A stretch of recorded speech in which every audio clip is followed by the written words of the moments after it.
যুক্তরাষ্ট্রকে এবার পারমাণবিক অস্ত্রের হুমকি দিলেন ইরানি ধর্মীয় নেতা। যুক্তরাষ্ট্রের ও ইরানের মধ্যে চলমান উত্তেজনাকর পরিস্থিতিতে এবার প্রতিপক্ষের উদ্দেশ্যে ভয়ঙ্কর এক হুমকি দিয়েছেন মোহাম্মদ নবী মুসা ভিফর্ড নামে এক ইরানি ধর্মীয় নেতা।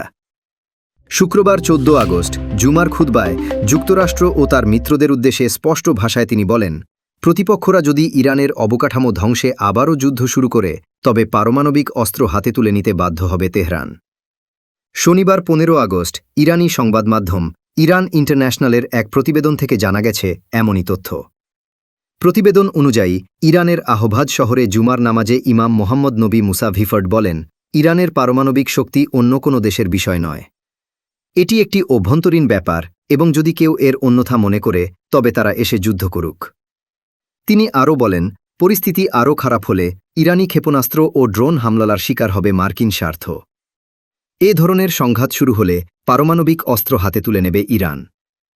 এ সময় মুসা ভিফর্ড জর্ডানে মার্কিন বিনিয়োগের ওপর হামলা, আমেরিকান ঘাঁটিগুলো থেকে সৈন্য প্রত্যাহার এবং বাব আল মান্দেব প্রণালীর সংকটের কথা উল্লেখ করে বলেন, ওয়াশিংটন আত্মসমর্পণের কাছাকাছি চলে এসেছে। হরমুজ প্রণালী নিয়ে সংঘাতে প্রবেশ করে বাব এল মান্দেবে একটি নতুন সংকটের সম্মুখীন হয়েছে যুক্তরাষ্ট্র।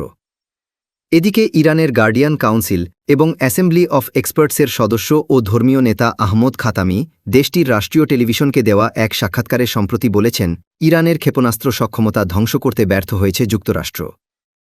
তিনি আরও বলেছেন, ইরানের পারমাণবিক স্থাপনাগুলোকে লক্ষ্য করে মার্কিন ও ইসরায়েলি হামলা সত্ত্বেও আমাদের পারমাণবিক সক্ষমতা এখনও বিদ্যমান।